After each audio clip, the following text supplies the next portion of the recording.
Everyone, it's Yvonne here to do your What's Cracking reading.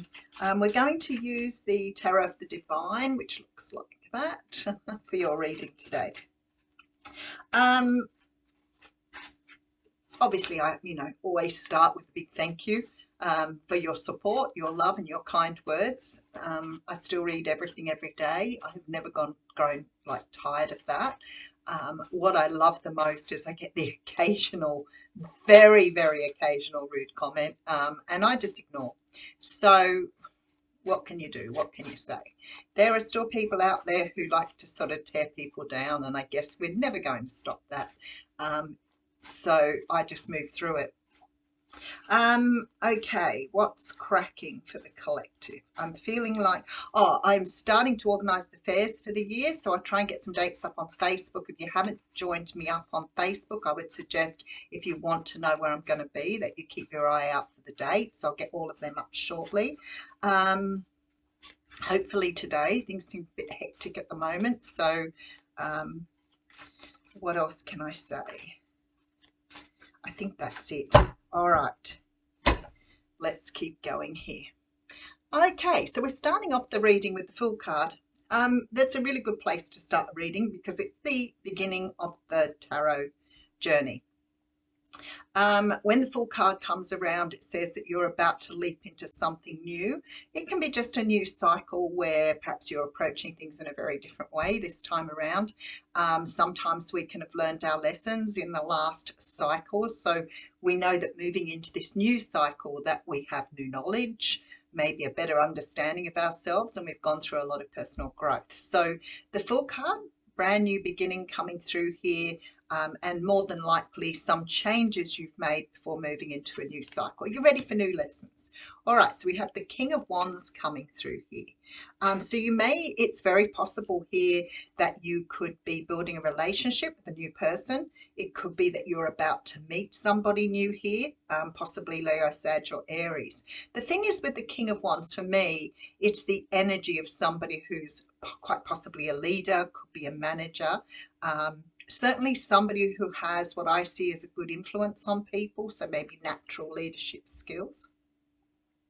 I feel that this is you investing in that with that Six of Coins. So for me, that is about a two-way investment. So it may be that you've met someone that you finally feel that you want to sort of commit to, and keeping in mind, sometimes people write to me and say, this isn't my reading. No, I don't want that.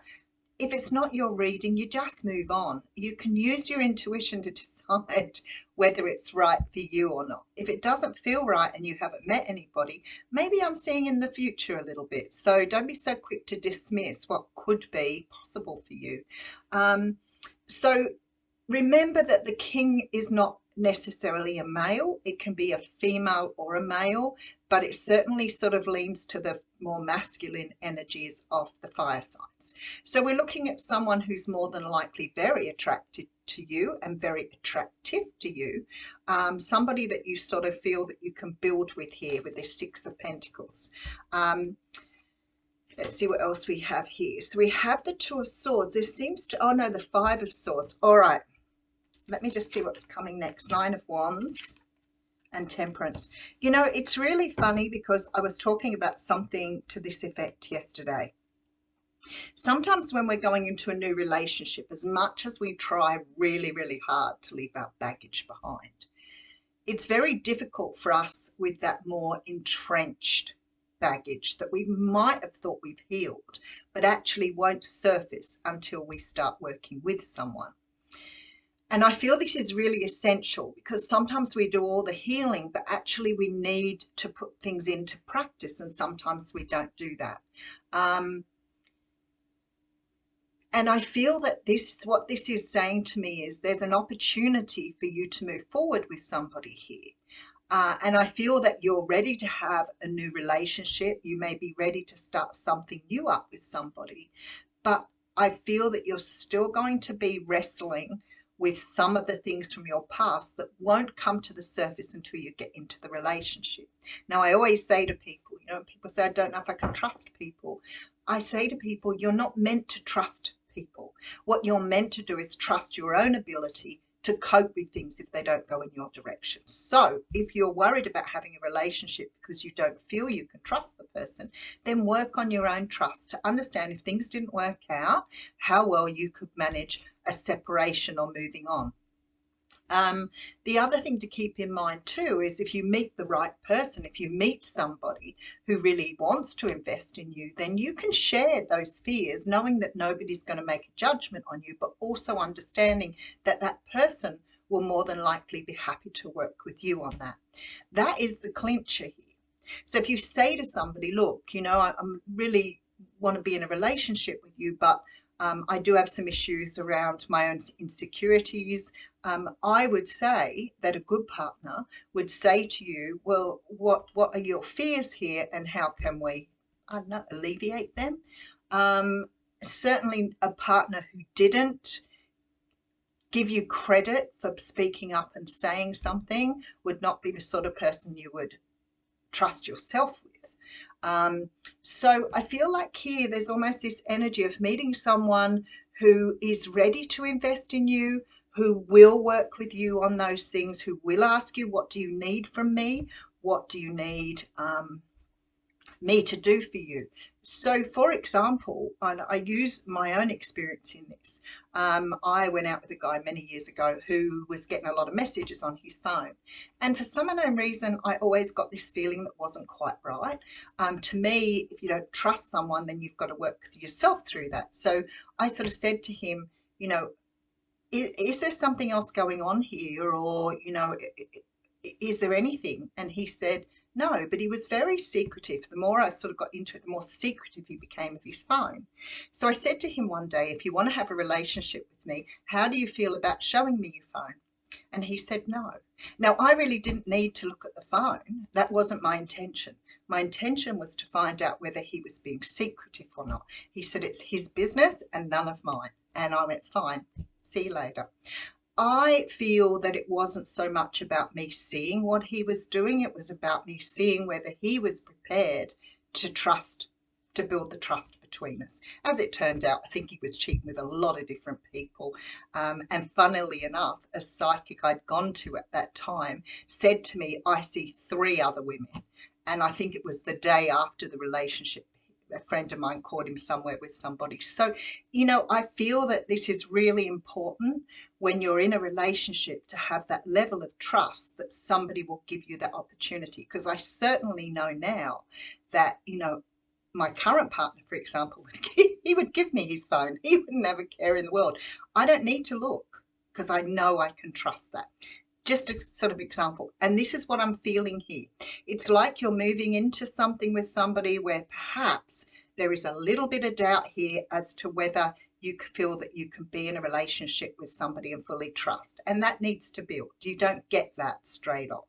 So I feel like your person is ready to build with you. And although you're in that energy of sort of on the borderline of do I go forward or do I stay, I feel like you'll move forward knowing that this person wants to invest.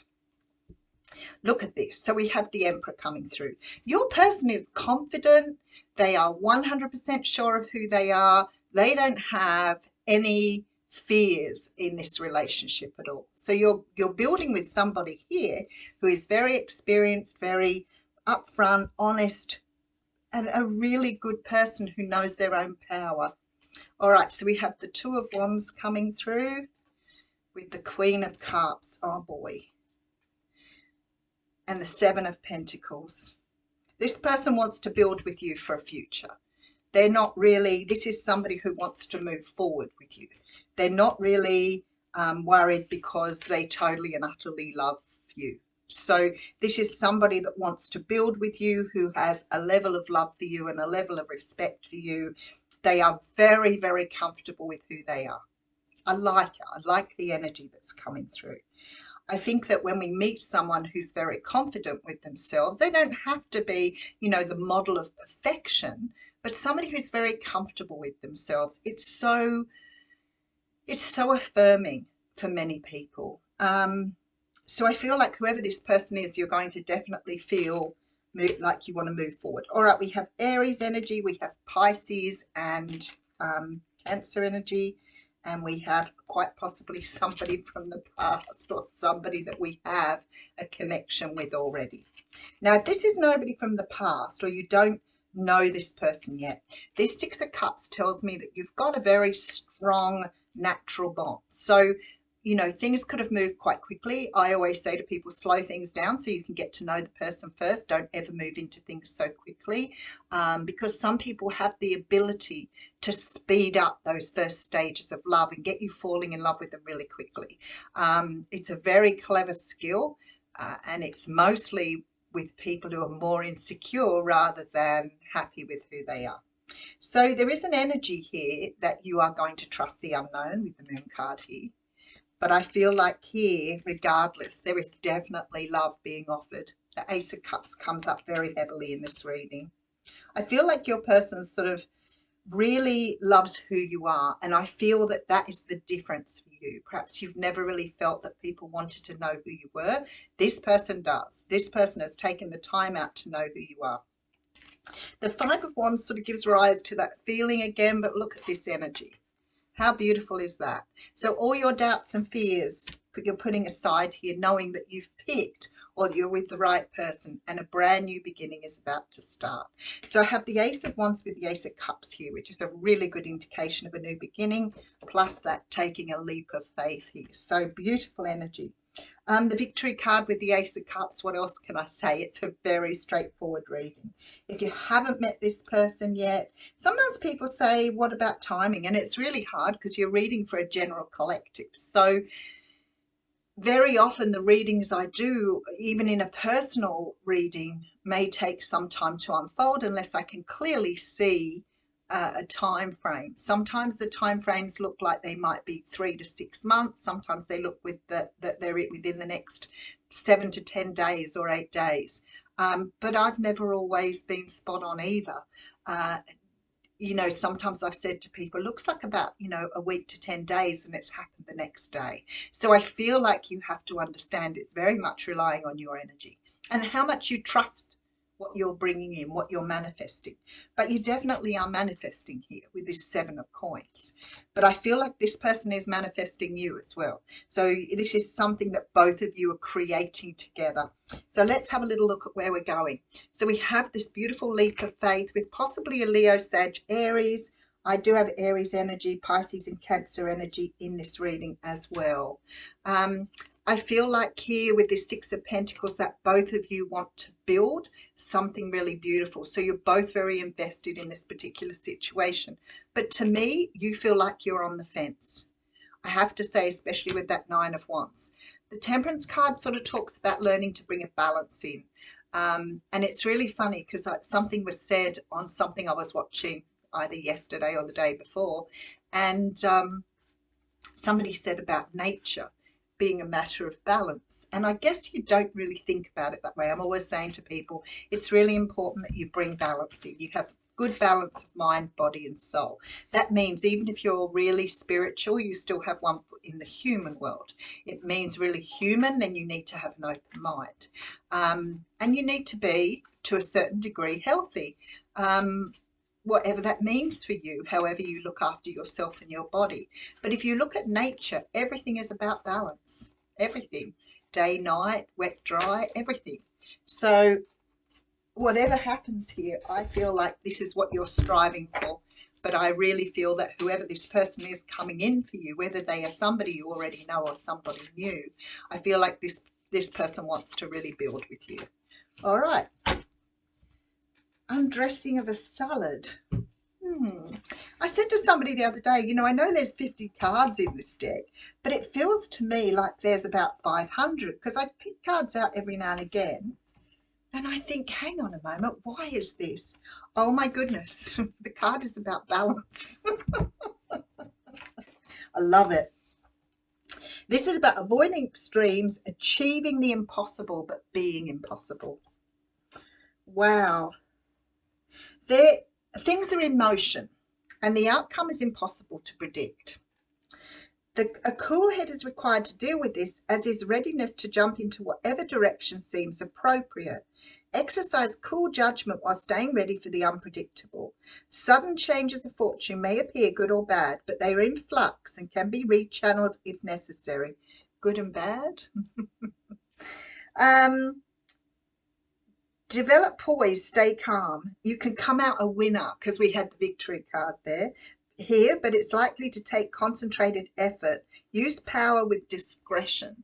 So there you are. What a beautiful card to get on that reading. It's all about balance. So if you feel that your emotions are overwhelming you, for example, then bring yourself back into balance. Sometimes when our emotions are overwhelming us, if we're put in a position where we're feeling vulnerable, then we can get a little bit more emotional than normal. And like I say, everyone's emotions are very different. We all respond to things differently because of the way we've learned to use our emotions. So if you find in this particular situation that you're overwhelmed with, you know, fear of moving forward or fear of giving yourself up to something that you have probably wanted for a really long time, remember your balance. Stay grounded. Maybe go back to your meditation practice or take time out or even talk to somebody about how you're feeling. But I feel like this person's going to be very supportive in this situation. All right, I will leave you with that. 16:06 on the clock.